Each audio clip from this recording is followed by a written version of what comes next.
What really stands out for me was the fear at the beginning.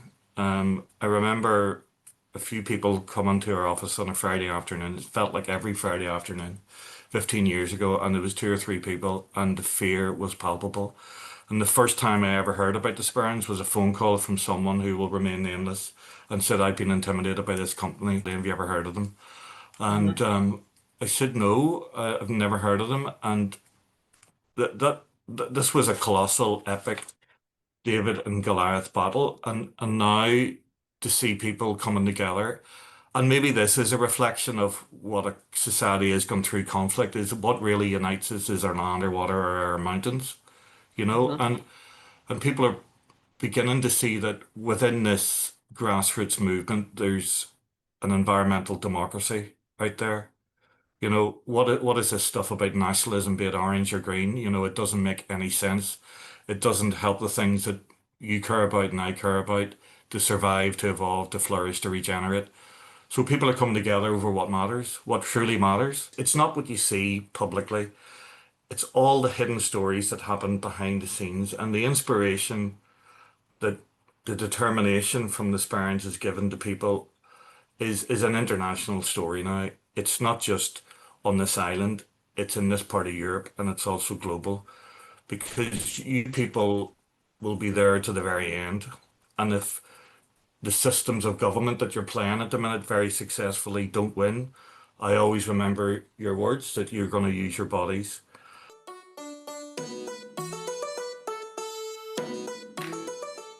Welcome to the Save Our Sperrins campaign, Voices from the Frontline. I'm Morella Fife, your host and a member of the Save Our Sperrins team. At the heart of this struggle are the voices of local people, farmers, families and young campaigners whose homes, work and families are rooted in this place. Their voices are joined by supporters from across the world, standing in solidarity, from professors to artists, from those offering vast expertise to those whose presence alone is an act of support. All have stood with us. In this series, we share stories of resistance, resilience, and hopes from those determined to protect these mountains, their land, their rivers, the very air they breathe, and their community. Let's get started.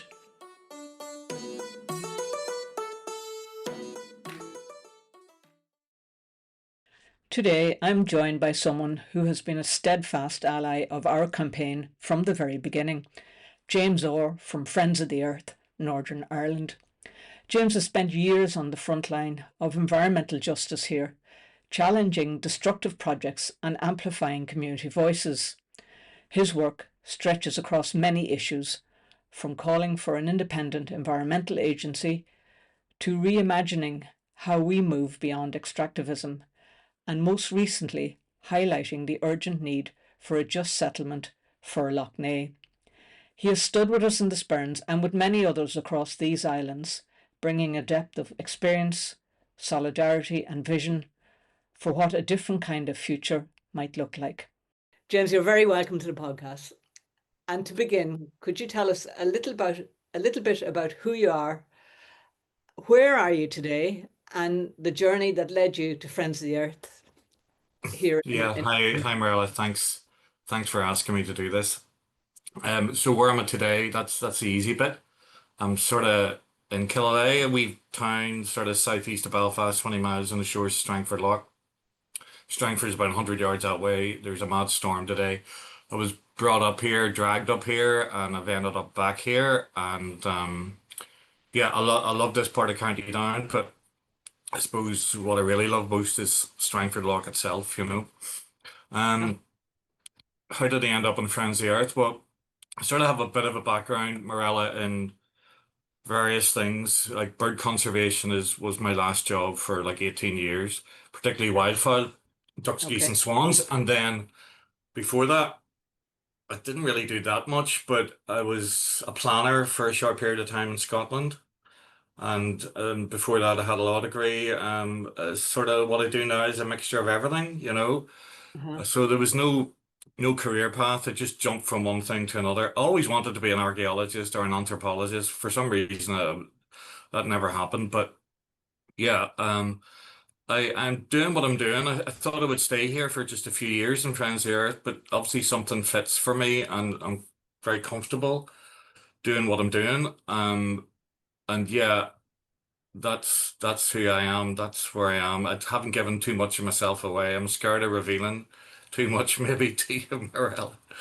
At this stage, as we get on the interview, I'm sure it'll be fine. Like, No, that's great, James. I guess your journey through your earlier jobs really gives you massive experience to deal with really all the issues that come up on Friends of the Earth, which must be very broad scale and on many different fronts. Would you just explain a little bit what it is that you do in Friends of the Earth? Because this podcast has an international following now, and Friends of the Earth, people may not know about it across in the States or other places that are listening into us. So if you could just unwind that a little bit for us.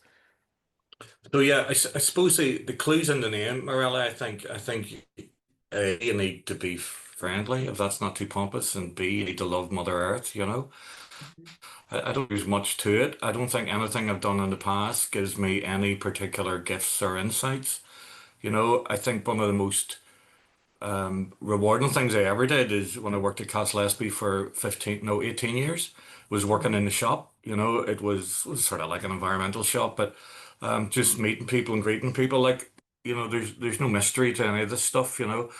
I Mhm. suppose what distinguishes Friends of the Earth here from other environmental organizations is that we don't, and certainly when I'm here, we won't take money from government. So we want to be detached from systems of power, but we also want to disrupt power as well. And it's a bit like shaking a tree, you know. You know, if you go from the position that, you know, this game isn't fair, you know, I don't believe personally, I don't think this is a Friends of the Earth view, but personally, I don't believe we live in a democracy. I don't think we've ever had a democracy. I would call it a kleptocracy. I think it's run by thieves for thieves. We have an extractive economy. And I think if you go into this with that type of approach, you know, anything becomes possible. It doesn't fossilize you to have that approach, even though it may sound quite negative. But, you know, why is this lion person lying to me? You know, it's the first question that you Mhm. always ask. And how can we mobilize power? And power doesn't come from Stormont, you know, or centralized government. Power always comes from people, you know. Mhm. So that's the first rule in my mind. And the second rule would be once you know that power comes from people, how do you use that power? And sometimes you use the courts, sometimes you use protests, sometimes you go into chat rooms to disrupt shareholder behavior. Sometimes you deploy all types of tactics at the same time. Um, but that's the game, you know, and I think what we're seeing in Northern Ireland is a huge amount, a thriving ecosystem of grassroots action. Because that's the approach that I would take. I suppose it's rooted in some type of philosophical anarchism. Like I would read stuff like David Graeber, and I Mhm. love that line of his that the ultimate hidden truth of the world is it's something we make. It is something we make, and we could just as easily make something better, you know? It's that Mhm. simple, you know. If you ask an anarchist, you know, what do we do? Because there's so few trees. Most environmentalists will criticize the government. Please, can we have more trees? Anarchists go out and plant trees. You know, Uh-huh. to me, that's the difference of, you know, self-respect and self-control, and also developing forms of leadership. You know, your mate Cormac said this to me a very long time ago. Like the role of a leader is to create leaders in other people. You know, so there's nothing mystical or magical about it, but yeah, don't expect the government to do anything. They've got us into this ecocidal crisis, you know. Mhm. Look at what's happening with climate negotiations across the world. Virtually no progress at a central level the last few years, perhaps ever. If you look at Lough Neagh, you know, and how government came together to Mhm. preside over that catastrophe, they knew what was going to happen. They knew what Uh-huh. was going to happen. Yeah. So yeah, a healthy skepticism and a belief in self-organization, I suppose, is Fundamental. yeah. James, why do you think there's such a thriving community of activists across Northern Ireland? Yeah, well, it feels like that, and I think if it feels like that, it's true. Hmm. You're close to this as well, Marilla, and I think it's because that we trust each other first of all, and trust is very hard to earn. Yeah, very hard to earn, and but we trust each other in allowing people to do what they feel they have to do. There's no central organizing control system. There's no central organizing strategy. I suppose it comes from a deep respect that we have for each other. And also, it potentially comes from our background as well. We our country as well, it didn't fully embrace the Industrial Revolution. There are still pockets of magical thinking out there. It hasn't been totally erased. Like I grew up in a household and there was a couple of old spinster grand aunts and bachelor grand uncles, and like there was no money. You go out on a bicycle in the autumn time to pick hazelnuts, or to pick mushrooms at this time of year. Like you go out fishing in the loch to catch some mackerel. It was a very basic, simple world, but we had a small house but a very long garden, and I believed that there was fairies at the bottom of the garden. I believed that too, and do you know what? I'm afraid to Didn't say we this, but I all? probably still do. If so, there's a sort of strange combination of magical circular thinking that still just about might exist here, and also a healthy skepticism towards government and NGOs. I include that in myself, working for an NGO. And we're also people who can challenge. We're good at fighting, not in a negative, violent way, but when we see injustice, I think, we stand up against it. But that doesn't really fully explain it. Is it something to do with this, Marilla, where everybody's seeing one person's struggle as everyone else's struggle? Did when you strip yourself bare from relying on other people? Oh, the government will step in. Oh, this organization will step in, or such and such is a leader. He or she will come to the rescue. I don't think any of us believe that. We know it's a struggle. We know it's hard. And half the time you're struggling through porridge. But then other times, like this this morning, yesterday, when we heard about your news and the mineral license has been stopped, and the incredible work that people did over years to get petroleum licensing banned here. We went from being a nascent petro state to having some of the most progressive climate policies. Yeah, we know how to rely on ourselves, and when it feels right, it is right. And that's the spirit that got us the Climate Act passed as well. We were told that, yeah, the government won't do this. It's in a program for government. We sort of don't trust them. We don't believe them anyway. That's my sentiments exactly what you brought up. I always feel that there's particularly I was born and reared in the Republic, and I feel there's a healthy skepticism here in the north about government and what it is doing or what it is not doing. And I never felt the same skepticism down in the south, but perhaps I was less politically aware when I was there as well, because it was a long time ago, but 35 odd years ago. So I'm a long time left there. So I have witnessed the growth of the activist community, particularly around the environment here in Northern Ireland. And it seems to me it has just expanded exponentially over the last maybe 3 4 years. I have a feeling that's a lot got to do with the gathering, but also it's a lot got to do with the work that you've done, James, and anyone who has been involved in activism in any shape or form will have come across your work here in the north, and for that I am very glad. So, on a different note, uh, you have walked alongside Save Our Sperrins campaign now for many years. You were there right from the very start. And from your perspective, what has stood out for you about this struggle and the community response around it? What stands out for me is is a number of things, Marella, relating to this. Like the one story I do tell, and I don't tell it in its full naked truth, is the fact that, I feel as if in Northern Ireland at the minute you're standing on the shoulders of giants. Yeah. It's not Mhm. just the Sperrins, it's everywhere. The connectedness between various campaigners is huge. It's not what you see publicly. It's all the hidden stories that happen behind the scenes and the inspiration that the determination from the Sperrins is given to people is an international story now. It's not just on this island, it's in this part of Europe and it's also global because you people will be there to the very end. And if the systems of government that you're playing at the minute very successfully don't win, I always remember your words that you're going to use your bodies. And that is something that the enemies of the Sperrins, and it is a war, and it feels like a war, and they are enemies, Mhm. that they can never conquer. So deep down, and I wouldn't say this ordinarily, and I never say it flippantly, but you get a feeling when things are going to win and when they're going to be on your side, and that's because of the determination and the fact that you guys know what struggle is, and it's maybe something to do with the conflict. What really stands out for me was the fear. I remember a few people coming to our office on a Friday afternoon 15 years ago, and there was two or three people, and the fear was palpable.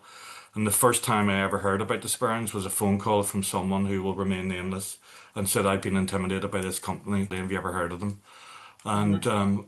I said, no, I've never heard of them. And this was a colossal, epic David and Goliath battle. And now to see people coming together, and maybe this is a reflection of what a society has gone through conflict, is what really unites us is our land, our water, or our mountains, you know? Mhm. And people are beginning to see that within this grassroots movement, there's an environmental democracy out there. What is this stuff about nationalism, be it orange or green? It doesn't make any sense. It doesn't help the things that you care about and I care about to survive, to evolve, to flourish, to regenerate. So people are coming together over what matters, what truly matters.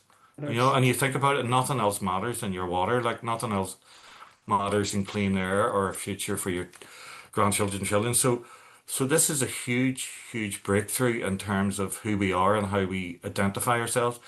Like I think our sense of identity and belonging, and maybe not for everybody, and people will hold many different opinions, and that's all fine too, because nobody's telling anybody what to think.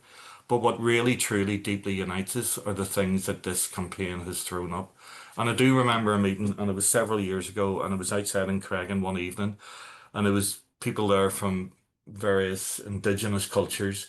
There was also people there from right-wing backgrounds, left-wing backgrounds, Mhm. extreme political backgrounds, Mhm. people who were combatants in the struggle here on Mhm. all sides, all Yep. sides. And to see them sitting in a circle, and it wasn't just on the Saturday evening, on the Sunday morning, I think it was, and talking about what really mattered. There was almost a cleansing of the room. There was almost a healing thing that went on there that I came away thinking, wow, this is what it's about. This is what it's about. And I think what we're good at doing now is a really simple thing, but it's like every conversation you have has to be the first conversation. And then very quickly people get it, that there's Yeah. others out there. I'm blessed, standing on the shoulders of giants, as I said, but I also know that there are thousands and thousands of other people out there who are not connected to any group, any organization, any name, and they're fighting hard in their communities as well. And we will never know their names. But they see what's happening in Sperrins as saying, how come you can take on an organization that claims to have spent $400 million, with the unassailable backup from the political establishment, when we have a regulatory regime that doesn't work, when the Fraser Institute says that Ireland is the number one place in the world to invest for mining companies now, how can you take that on? Well, it has been taken on, and it inspires so many people that Morella, but also so many people across the world that we'll never know as well. And I think Uh-huh. that's the secret is, and maybe that's what's turned in the last 3 or 4 years. It's not that people didn't care about this 20 years ago, 50 years ago. I think we've given ourselves permission to know Uh-huh. what success looks like. Um, because there's been amazing successes. And I would say, The controversial A5 road was one of the most incredible battles as well that was won. That was a project, the biggest project from an infrastructure point of view ever in Northern Ireland. Looks as if it's going to be held back in the courts. That Yeah. would dislocate the entire county of Tyrone. It would be a wall across Western Northern Ireland. It diverted Uh, funding from sewage infrastructure and everything, and it was an appalling scar. It would have been an appalling scar. The fact that that was one as well, the fact that the fracking companies have been kicked out, how did that happen? It happened by community effort. But those yeah. communities all joined together. It may have been on WhatsApp or it may have been on Facebook. It may have been face to face. But yeah, we know what success looks like, and we're not going to go away. Morella, I think, is the answer because how you've stuck it for all these years, I have no idea. But the energy is palpable, at your Yeah. anniversary event on a Monday afternoon.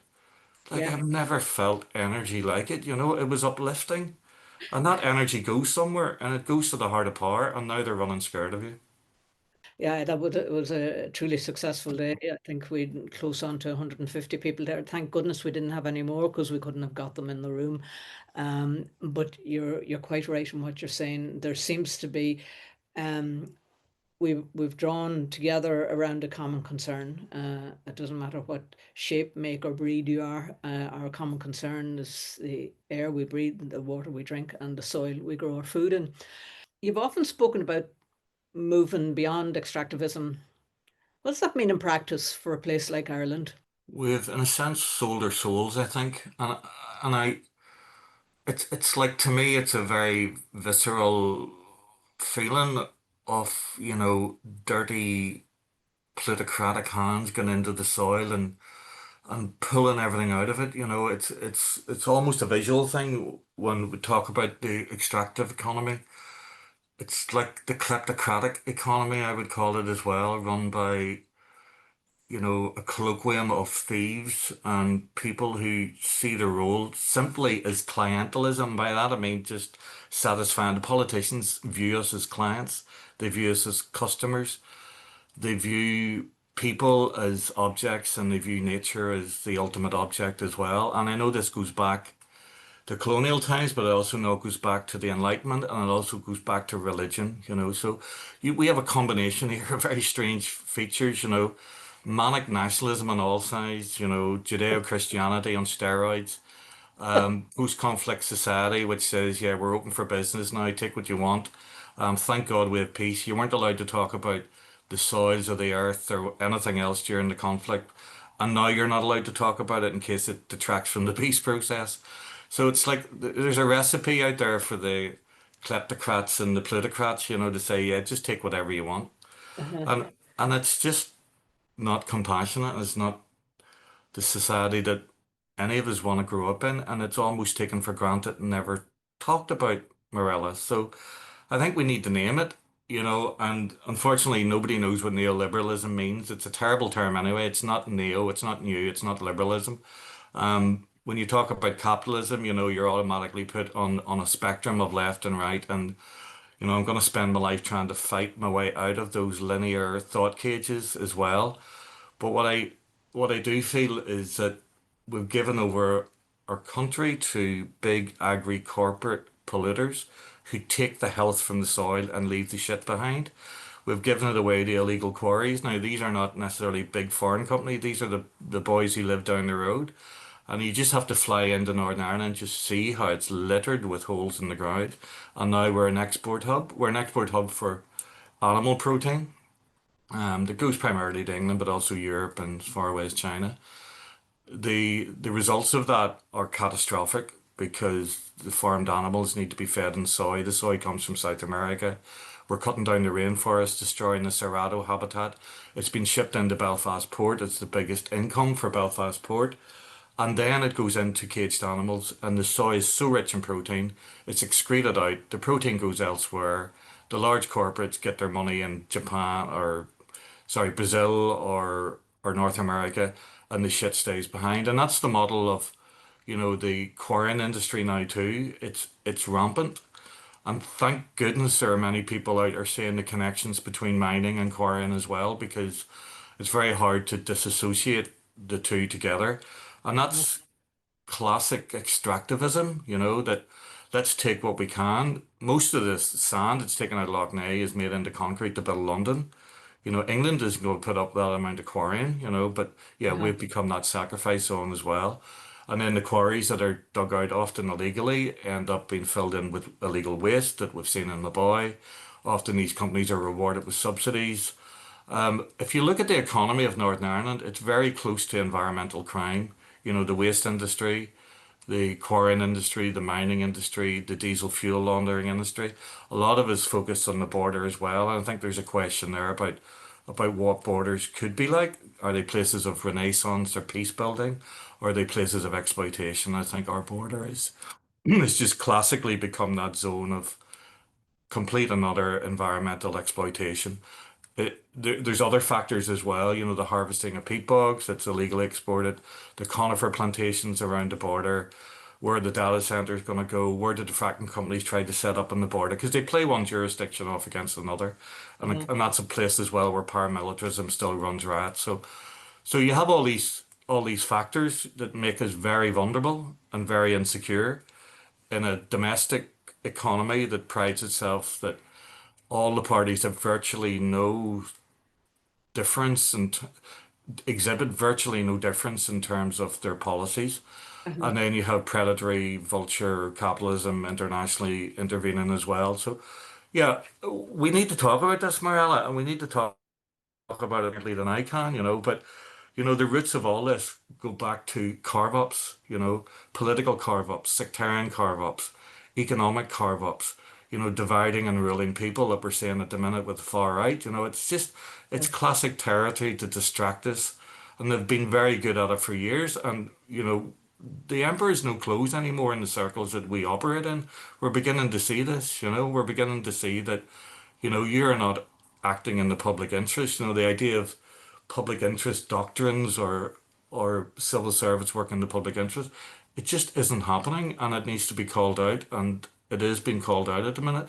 And it's not that difficult to imagine a better, more compassionate circular economy, and that's what extractivism is begging for us to do. Well, what are the ways out of this mess? And thankfully, there are models out there, and thankfully, people are not just complaining about, the what they're leaving behind, but there's many people out sort of creating a more compassionate, sustainable, rounded economy. James, can I just draw you back there? Can you give me a figure for the number of illegal quarries around the north of Ireland, or would you know? I can't give you a figure off the top of my head because by their very nature they're illegal, Morella, and they're Okay. they're outside the regulatory zone. What I will tell you is that there are dozens, but probably hundreds. I will tell you as well that every single quarry planning application that we look at, Mm-hmm. Um, every single one has had a history of unlawfulness associated with it. And you look at the history of Lough Neagh, the biggest quarry in these islands in Yeah. northwestern Europe. The sand mining that took place there happened for 50 years illegally. It was a special protection area. It was actually called something, an area of mineral constraint as well. Special protection area is under the European Union Birds Directive. It held more birds than any other site in these islands. For decades and decades, it was the magical place Mhm. for anybody interested in fish or birds. Yeah. And to be blessed with a habitat of that scale in such a tiny country, and to desecrate it the way we have is just unfathomable. Yeah, so we've turned it into a Klondike for the extractive economy. So yeah, the scale of this is enormous. It is so big, it's almost impossible to fathom at the minute. And by the very nature of illegal activity and unregulated activity, I don't know precisely the answer, but by the very nature of illegal activity, it's not been identified, it's not been monitored, it's not been regulated. It's a bit like all these contaminated land sites. We have legislation in place that's meant to monitor how many contaminated sites we have. It's called the Contaminated Land Owner. It was never enacted, but the government knows there's between 12 and 13,000 at least contaminated sites. We're growing food on this toxic sludge. Many of them are filled with forever chemicals. So What government does and very good at doing, it did it with an air quality monitoring station in Derry, is to move the monitoring station into somewhere away from a road. So it's called undone science, as Dean Blackwood always reminds us of, and that's the deliberate, willful construction of ignorance. So you have on the one side the the capacity of government to side with the environmental criminals. And then the monitoring side, the environmental side of government knows that the scale of some of these problems, like illegal quarries, is so vast, it can't identify them, so it buries its head literally in the sand. And why do you think they've got away with that for so long, James? Well, I think it's because of the nature of the politics here. Like if you took mining licenses in Northern Ireland, something like 25 to 30% of Northern Ireland, up until very recently, up until your success, very recently, yeah, vast amount of Northern Ireland has been covered in licenses. If you look at England, it's like less than 1%. Scotland, Wales, less than 10%. Mhm. So there's something about the nature of the politics here that covers up or disguises this type of environmental abuse. And to me, it's more than abuse. It's a type of violence. If you look at the quarrying industry and the amount of ordnance they use to blast out quarries, you talk to people who are living close to quarries, many with neurodivergent kids, and bombs are going off literally all the time. Like it's a new type of violence here, and Uh-huh. it's unfair to compare it to what we went through, but in terms of sheer volume of bombs that are, and these explosives are being escorted freely by the police as well on a Uh-huh. daily basis to many quarries, some of which are totally illegal, and try and square that one. But why we put up with it? Because very few people were prepared to stand up. Because there's an association with some of these sites and paramilitaries who control communities. There's also an association between political parties who turn a blind eye to paramilitaries, so it's dangerous to put your head above the parapet and complain about explosives in your local patch, even when it may be damaging your house, even though it's totally detrimental to your mental health. And also, they do what they've always done. They use their brand of nationalistic politics, and I mean orangism as well as green politics, to divide us and to rule us. James, what role does the environmental agency play in all this? Yeah, so we've had a very long running campaign, Morella, that you will know about. It's been going on for 27 years for an environmental protection agency that's independent of government. Virtually every country in the world has an agency that's separate from political power.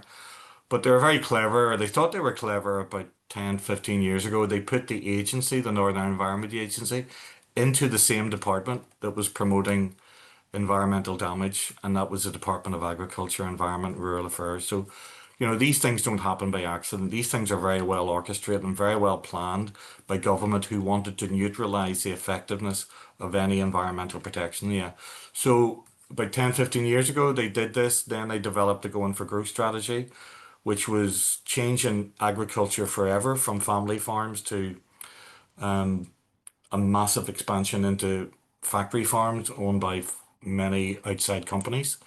And the only way they could do that is to control the environmental regulator.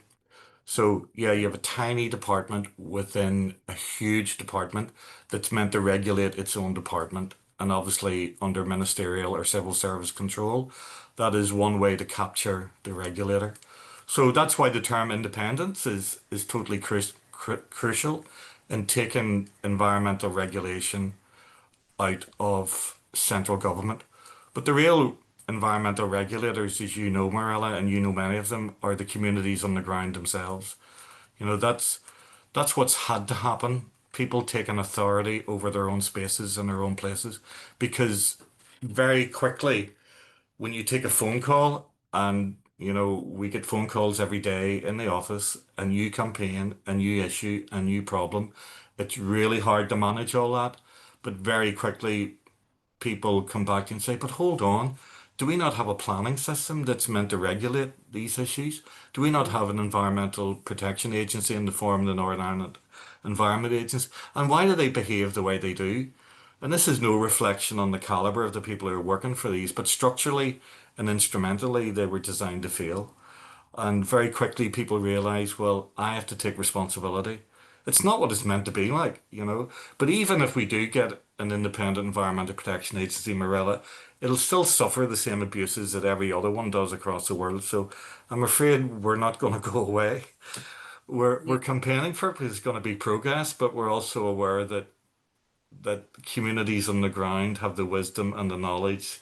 They also have the scientific understanding as well of what goes wrong and what needs to be fixed. So, whatever happens with our political campaign, say it's taken 27 years, it might be coming close to fruition. We might be getting one, but unfortunately, will not be going away. We just can't do it. These things are far too important to leave to government, even if it's a functioning form of government. Yeah, it's felt like for us and for many others that we're an unpaid department doing all the work that the government should be doing, and coming up with the results, which our environmental agency doesn't seem to come up with right now or will ever in the future. So I agree with you. It is the people on the ground that have become the environmental agency, and maybe that's a new model for governments going forward when we change the system, James. On a different note, how do you respond to the argument that mining is necessary for the so-called green transition? Morella, that's part of the spin that we've been sold now that virtually every environmental crisis, like the climate crisis, is being used to justify further exploitation of Mother Earth. The classic that we're coming across this week is the ecocide that's been caused to Lough Neagh. And I'm going to a meeting next week, and the meeting is going to discuss the financialization of Lough Neagh as a means towards its recovery. And to me, the argument of the necessity of mining for a cleaner, greener, renewable future is part of that lie that we've been sold on a very general level. So they're even going to consider commodifying Lough Neagh, give it a value. It's called nature trading or carbon credits or biodiversity net gain. And these discussions are very well advanced. And all I can say, Morella, is over my dead body, I will do everything in my power to resist the financialization of our greatest wetland and our greatest ecosystem. And it's very similar argument. What Yes Alive No to Mining always says you can't mine your way out of the climate crisis. Um, we need resources. We need to think about what's called urban mining. We need to think about recycling. We need to develop a circular economy. We know the situation with gold. It's often said by Save Our Sperrins and others that, there's enough gold in the world to satisfy industrial needs for 200 years. This is about bankers profiting again on the back of environmental crises. We need to be aware of just how predatory they are and just how predatory the current economic system is, that it will turn in on itself and eat up our dreams, yeah, to live in a future that's safe and green with healthy water and healthy soils and air that we can breathe and not riddled with greenhouse gas pollution. Like they'll turn everything onto themselves. So my instinctive reaction is let's look at the evidence. Let's look at the facts. Let's look at the resources that's needed. Let's look at where renewable energy should go. Where's the plan for renewable energy in Northern Ireland? It doesn't exist. There's so much could be done on a local scale, on a community-owned scale. Yeah. But no, communities again feel that this type of technology is forced on them, and it's forced on them by, in many respects, global capital, who will do anything to justify their profit motives and their bottom line. So no, we need a much more rounded, clever, intelligent debate about what resources do we need to thrive as human beings. And I just don't buy the arguments that it is simple that we're going to mine our way out of the climate crisis. That's fairly clear. James, thank you. I feel we need to put health and well-being at the center of economic policy, and everything else comes Yeah. after it. Everything else just falls. And when people have their health and their well-being, because the air is clean, because the water is drinkable, because the soil is no longer degraded, then we're all on a win-win. But when we begin to commodify, as you rightly point out, things begin to fall apart, and we're in a state of, I suppose it's disintegration, really, and we're failing the communities coming behind us in the future, and failing our children and our grandchildren, to have a planet that not only fit to live on, but that where folk can thrive in all aspects of their lives. Just coming back to Lough Neagh for a minute, could you explain to our listeners just exactly what the problem is in Lough Neagh right now, and why that matters for the whole island? And do you see connections between what's happening in Lough Neagh and what's happening here in the Sperrins? Yeah, very much so. It's yet another epic story of deceit and and extractivism on a scale that it just defies belief, because we don't live in a huge country here, but Lough Neagh is right in the heart of it, and it should be our heartland. It's 150 square miles. It's huge. It's bigger than Malta. It's been always a thriving, beautiful ecosystem. Many of the local people around the loch have told me that they believe the loch was always a living being. They refer to the loch as she. They refer to the loch as being a goddess in many cases as well. There's so much mythology and amazing stories around Liban, the mermaid goddess, and the origin story of Ireland. And it's like an epic struggle that goes back to mythological stories. You know, the battle between the two Danan, the people of light, and the good god Dagda, versus the evil people like the Fomorians. You know, it was always that good and evil story associated with the loch, and in many respects, the ecological sentiments within those early stories, those origin stories of the creation of this island and people on this island, are manifesting at the minute and today, because the loch is now poisoned.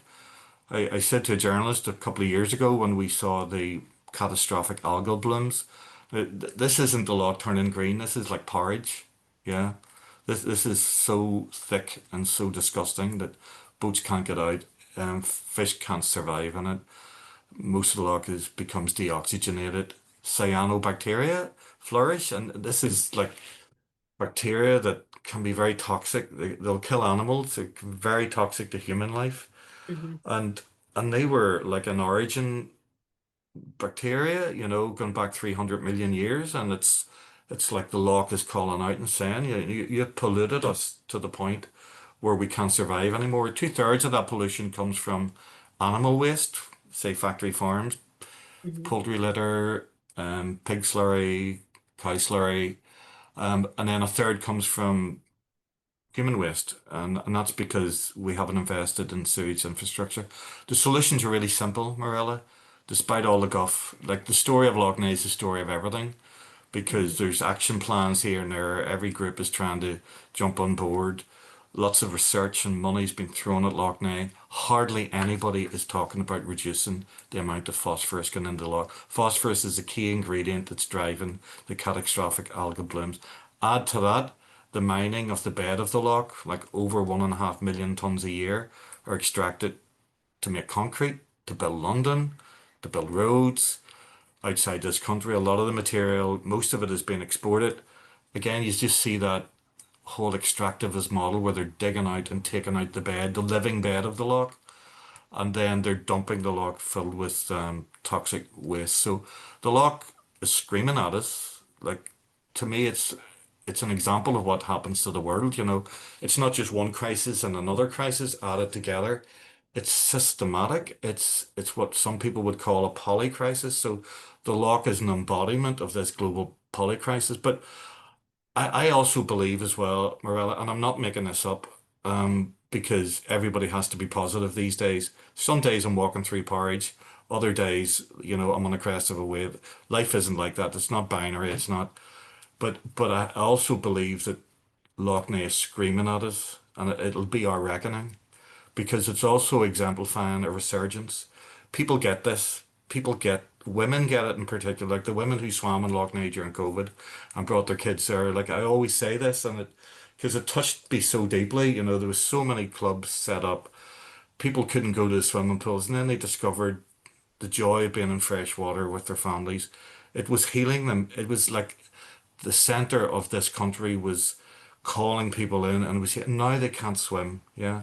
And they said, in some of the early meetings that we have, where the grief and the anger is so raw, it's so visceral. They were saying, well, Lough Neagh saved my family during COVID. I'm going to save her life now. And Yeah. that's what's coming out. And it's coming out not from environmentalists, not from the scientific community, not academia. It's coming out of real people who get what water is really about. Water is life. Our indigenous friends who've been to the Sperrins and elsewhere, have been telling us that for years, but people are beginning to get it now. So when 40% of our water in Northern Ireland comes from Lough Neagh, and people are worried about what they're drinking, and then a lot of people aren't drinking it anymore, and then they're forced to drink water out of plastic bottles, and the fear, if they can afford bottled water, this is an epic struggle, and Lough Neagh is calling us, in my opinion, to save her, but also she will sustain us if we sustain her. And the language and the commonality of strong feelings and the desire to do and the bankruptcy of government in their 37-point action plan as well, and all the other action plans. And then, there's a frenzy of organizations as well trying to jump on the bandwagon. Like I call it extinction funding. If, like, say the curlew population has gone down to the last 10, then government throws a lot of money. And if two pairs of breeding curlew, appeared this year instead of 10, then there's a massive dramatic increase. It's as if they only throw money at something when it's an abject crisis, and then the solutions are either technological. I had people phoning me up all the time and said, I can solve Lough Neagh in 2 or 3 days. You just need to add this material to the loch or agitate it. Well, it's a barn, 150 square miles ecosystem that's destroyed, and government is throwing money at fake solutions. And then the other option that government thinks is to blame everybody else. So they're now saying that it took decades to decay, which it did, but it's going to take decades to recover. No, just stop. Stop the dredging, stop approving factory farms, invest in sewage infrastructure. And by the way, they have the money now because the A5 road isn't going to go ahead the way it was Right. meant to be. So, all these solutions are very easily achievable. But no, the predators are coming in. And as I said to you, their solution is to give the loch a value. When all this comes down to the lack of ecological thinking, the absence of systems thinking, and the objectification. We objectified people of other colors, we objectified women, we objectified children, we've objectified nature as well. And their solutions is raw, and it's it's shocking that they're going to Yeah. give the log a value when not recognizing that she's a living being. And people get it. People get it, and we're not prepared to put up with it. And people are getting very angry. And but the solutions are there. They're very simple, but they're nothing to do with the current model of the Yeah. extractive economy. They just want business as usual to flourish, Marilla, and that's Right. exactly what they're doing. But people are seeing through it. Again, it's another example of the emperor being stripped bare of his clothes and said, no, the loch is calling us. The loch is a living being. Everything has rights around the loch. The owner of Lough Neagh has rights in terms of his, protecting his reputation or the royalties from the sand. The government is trying to protect its reputation, even though it was on a collision course with destroying Lough Neagh because of the going for growth strategy. Yeah.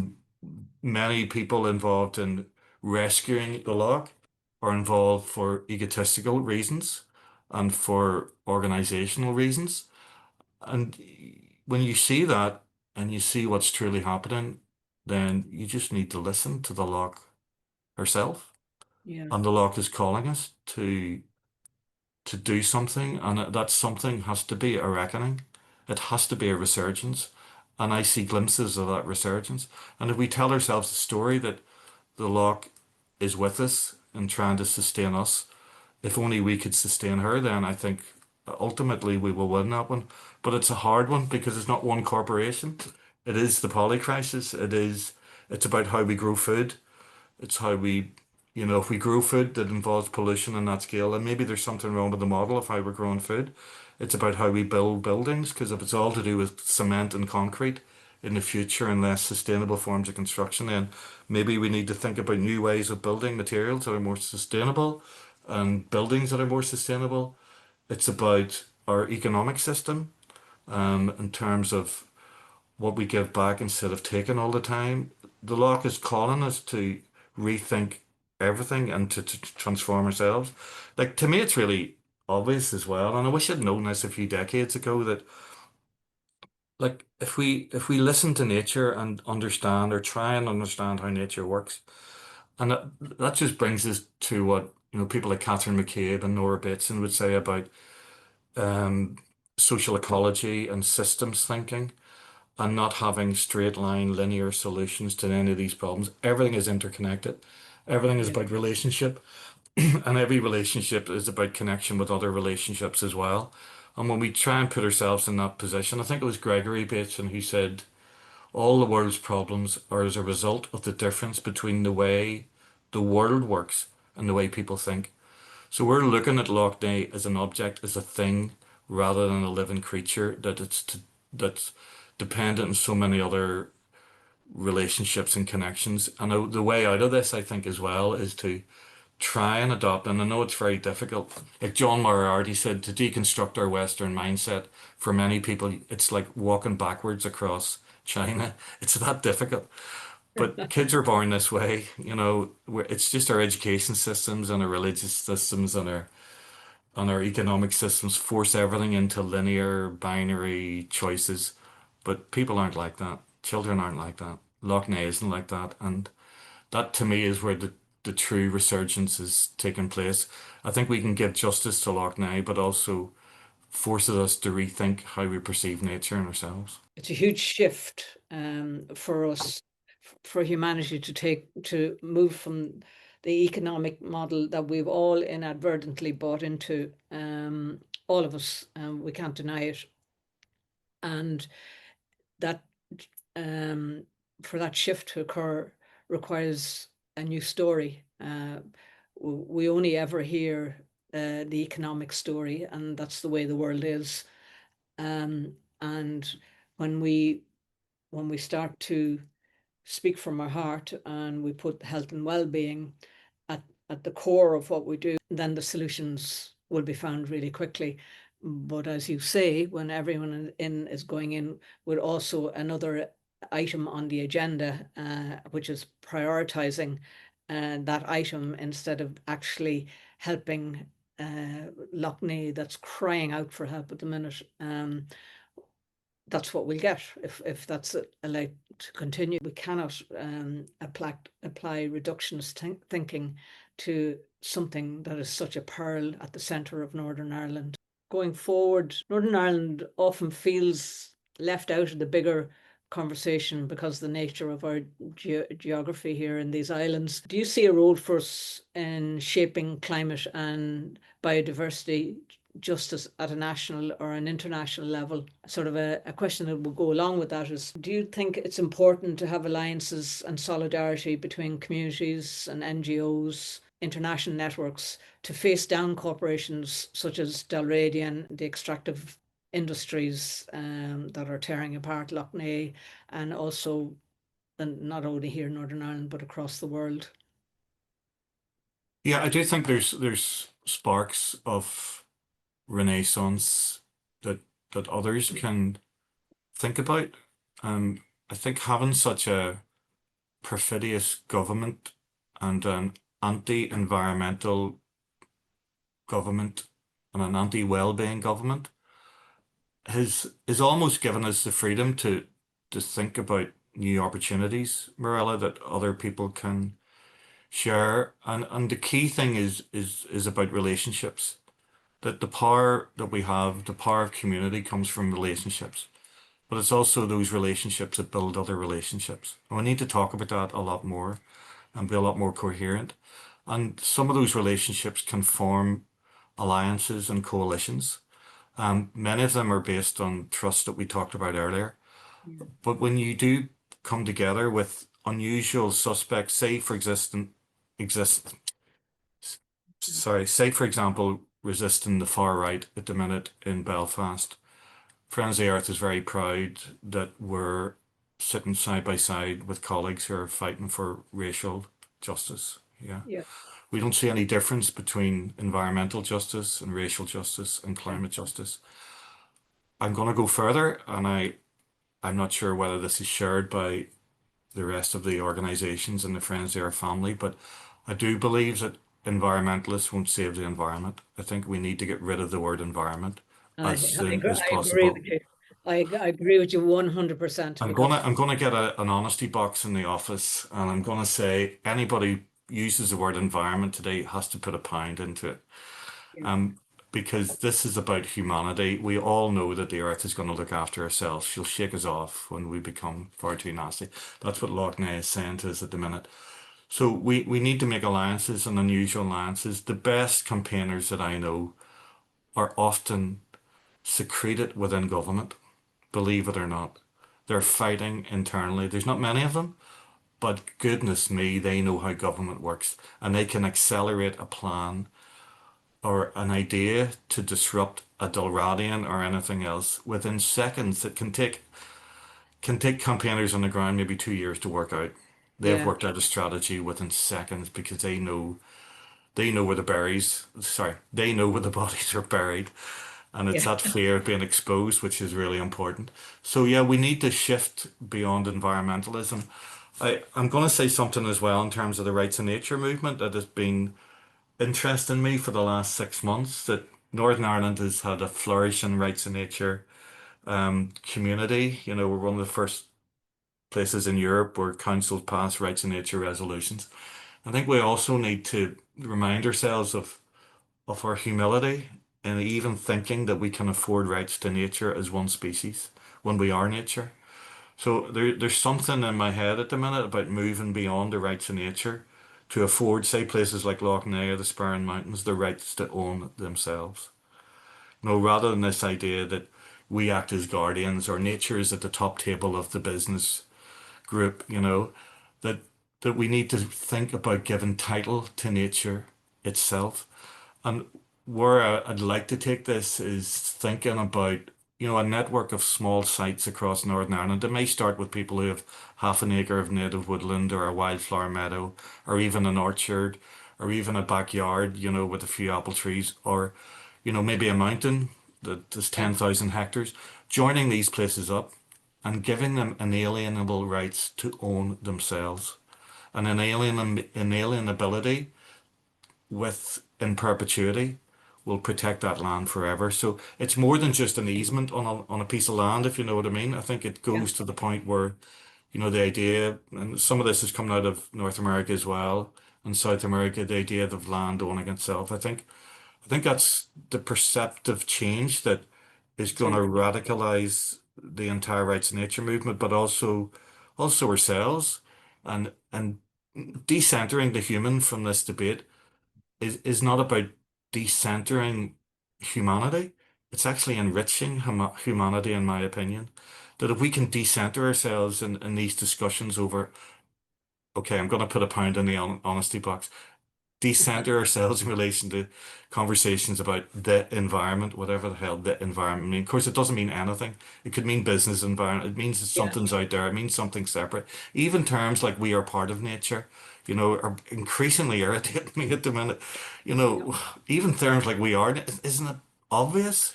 yeah, When a child comes into this world, the child's friends or the leaves that blow on the tree, the insects, other creatures. So by decentering the human in these debates, we're actually enriching and giving value to humanity as well. So yeah, to answer your question, strange alliances, unusual coalitions of people who are fighting for a better world. Absolutely, we need to get environmentalism out of its environmental bubble and reclaim the idea of ecology and the idea of social ecology as as a real movement for like belonging and intimacy and identity. And I can see it happening, Morella. I can see it happening everywhere in quiet conversations that take place at all the meetings that we attend and before and after. And I see it happening outside the environmental industrial complex. really like that idea of nature owning itself. Like you, I've always had a problem with the word environment. It drives me insane. Drives me That's two insane. of us. Yeah, yeah. Brilliant. Thank Um, you. yeah, and we are part of nature. That's a given. And perhaps some people need to be reintroduced to that idea that they have forgotten. But for most of us, we know that, that doesn't have to be explained to us. I think it suits some people's narrative to say, oh, we don't know we're part of nature, and gives them permission to do whatever they want to do out in nature, or they see themselves as owning nature or whatever. Well, we both know that conversation too.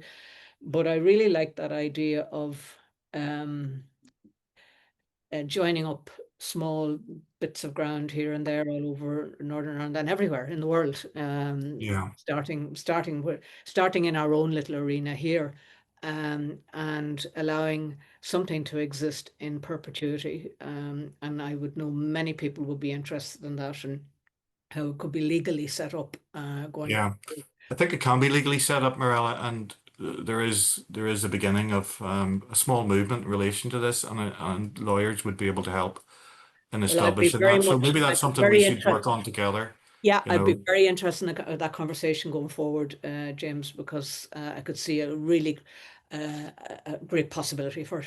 Really great possibility. So, yeah, and I know, like you, many people who have got a patch of land, and it's not that they're afraid that their children, when they die, might build bungalows on it or something. But it's that idea of being rooted again in the earth and the permanence. Well, yeah, okay, it's paradoxical, isn't it? Like nature has to regenerate and evolve and allow itself to change and be itself. Like I know all that, but that idea of permanence, leaving something behind is deeply spiritual, but also deeply pragmatic as well. And when those small places can be connected through ritual or new legal forms, and there's nothing particularly weird about this. What's weird is we're not allowed to talk about it, whereas that's 10 right. years ago we would have been locked up, Morella. But that's how things have shifted here, and I think to answer your early question, I think there's something about the conversations that we're all part of now that can be influential elsewhere as well to break people out of this thought cage that somebody else is out there going to save planet Earth. No, it's all of us together. Yeah. And even this podcast in its own small way is reaching out across the world. I'm just surprised at the numbers that are listening to it, and they're not huge numbers, but it, it's happening. It's out there, and so there's somebody very interested in what's going on here in Northern Ireland. James, if you could offer one piece of advice to local communities standing against extractive industries or standing up to protect what they love, um, generally, what would it be? One piece of advice is really hard, to distill anything in a head as scrambled as mine to ask a binary question or a Oh, didactic question like sorry. that, Marilla. Sorry. I run away, and I know if you ask me tomorrow, I'll probably come up with a different answer. Okay, But let's there's one. and I said this at the 10th anniversary Save Our Sperrins, something about losing your fear is really empowering, you know. There's something about being held back in this country, and in particular that there's a lot of scared, lonely people out there, and there's something about breaking out of that fear and just doing it, and everything can become possible. I'm not going to be naive enough to say, oh, you'll make loads of friends and stuff, or to say, it'll be very rewarding inside and spiritually, you have to do it. But when you're compelled to do something, you just have to do it. And to me, Yeah, the hardest thing is losing your fear. And I don't mean fear about being arrested or anything like that. Yeah, it might happen to you. I don't mean fear of being spied upon by corporations. That might happen to you. It happens all the time, or being spied on by the cops or whatever. It's just something deeper, Um, and that idea of, losing your fear for something that's bigger than you, but is everything, means everything, is just to me vital. But I'll probably say something different. Like the other thing I would say, and I wish somebody had said this to me, is design your campaigning the way in which nature designs itself. And that sounds really woolly and it sounds really out there. And I'm looking at you looking at me thinking you've gone mad. But No, yeah, it's like okay. nature is the teacher. And if we just listen and, entertain complexity, entertain not knowing where you're going. Yeah, Don't sit in a room and have a linear campaign plan. Yeah, at times you need that. You need to be organized, but other times it'll just emerge. I remember standing outside a protest at Carrickfergus when the battle for Woodburn Forest was taking place towards the end. yeah, And it was a particularly vicious battle, but eventually that community around Carrickfergus, some amazing women based in Belfast chased out the last fracking company in Ireland. And it was quite brutal at times, and the police came up to a line of protesters who were blockading the site, and they said, "Who's in control here? Who's in control?" And nobody was in control, Marilla. They don't know this. Maybe we shouldn't be telling them their secrets. But the person said the situation's in control. And it's like trusting the situation and just trusting the process of not knowing is enlightening and liberating, and you can move mountains when you're prepared to understand that you don't really understand this stuff, but you're prepared to give it your best and lose your fear.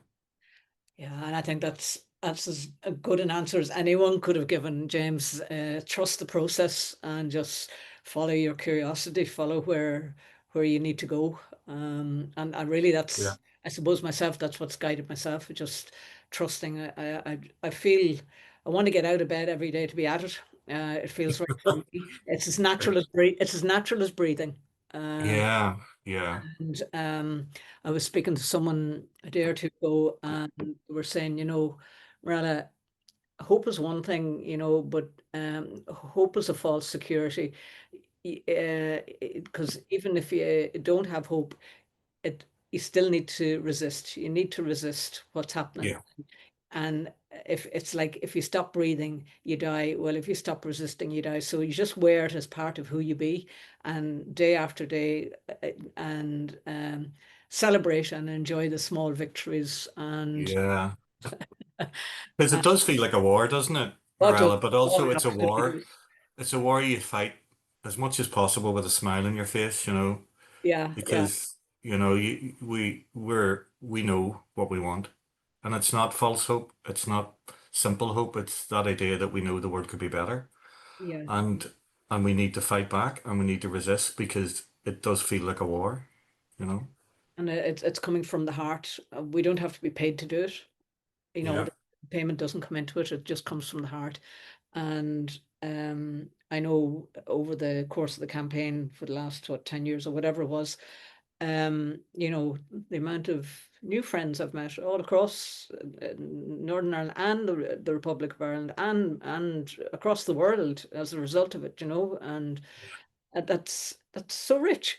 As you move on in life, as you probably noticed, you don't make friends as easily as perhaps you did in the past, and your social places you're out, or well, you're in a different social setup and everything else.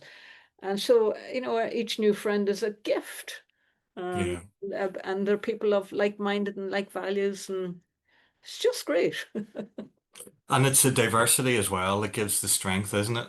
That's it. You know, Oh yeah, oh for sure. if you're Dalradi and if you're a government department or you're planning some, extraction of petroleum in Fermanagh, your first thing you do, the playbook is who are our enemy? That's what they're asking. That's what they're saying is, but we're all different and there isn't one model, thank goodness.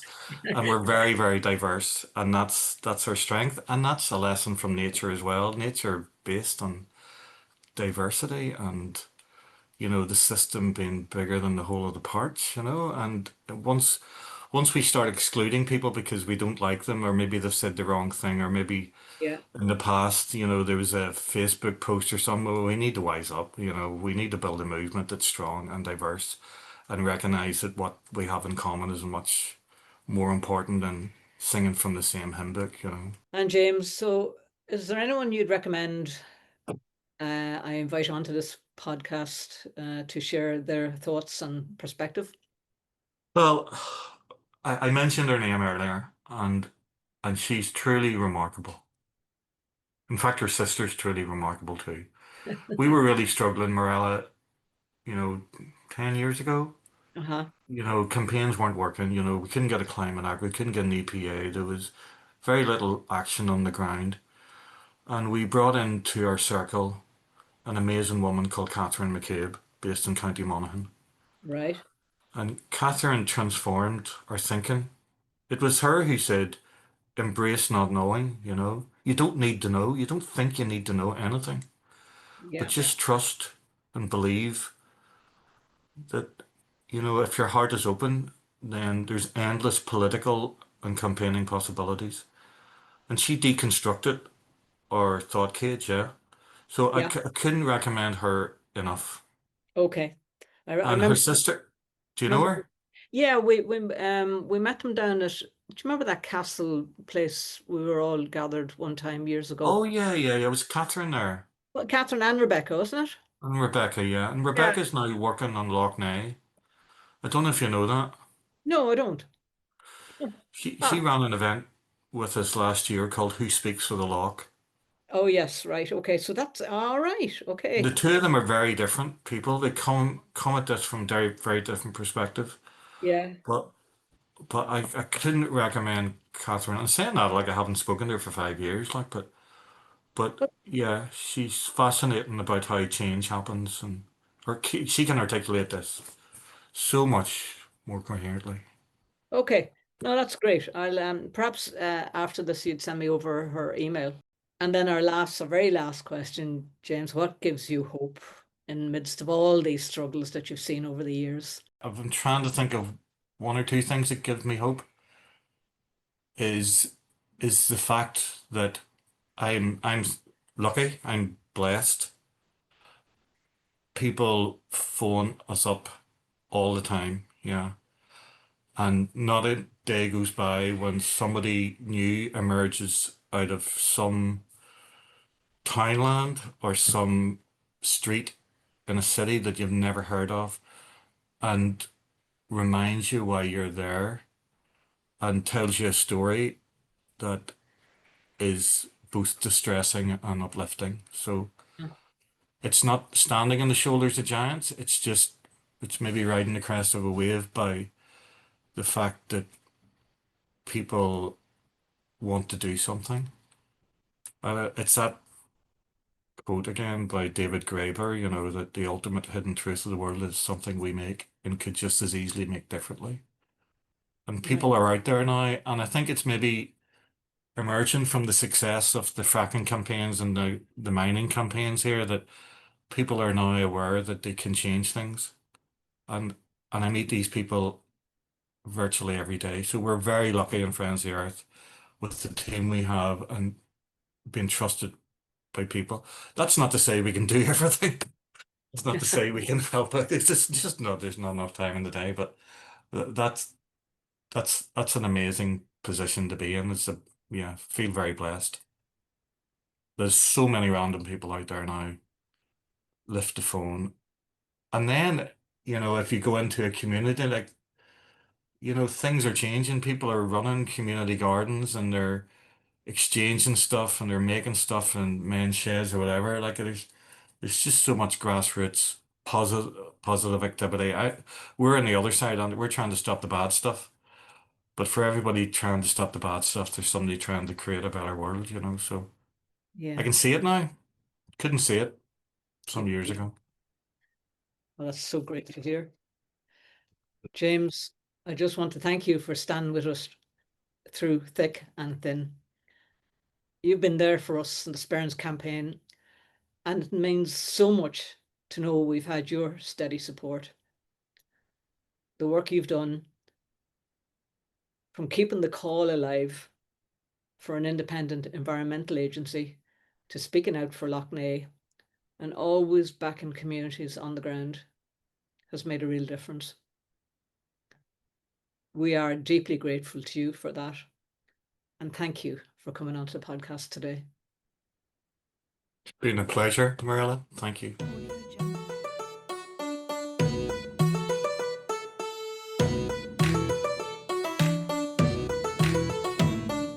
Thank you to James Orr for joining me today and for sharing such deep insights drawn from years of standing with communities and being the voice of environmental justice. He has provided steady support for our campaign in the Sperrins, and his work with Friends of the Earth continues to challenge the systems that allow extraction and destruction to take root. As we've heard, whether it's the fight for Lough Neagh, the call for an independent environmental agency, or the bigger vision of moving beyond extractivism, these struggles are connected, and they remind us that none of us stands alone. For the air we breathe, the water we drink, and the soil we grow from, together we hold the line. You've been listening to the Save Our Sperrins podcast, Voices from the Frontline. Thank you for joining us today. All the links you'll need, from campaign updates to our social media pages, as well as links shared by today's guests and resources mentioned in the conversation, are available in the show notes. Please take a moment to share this podcast with friends, neighbours, or anyone who cares about protecting our land and communities. And don't forget to hit the follow button on your podcast platform. It really helps the algorithm spread these voices further. Together, our voices are stronger. Thanks for listening, and until next time, keep standing with the land, the water, the air, and the people who protect them.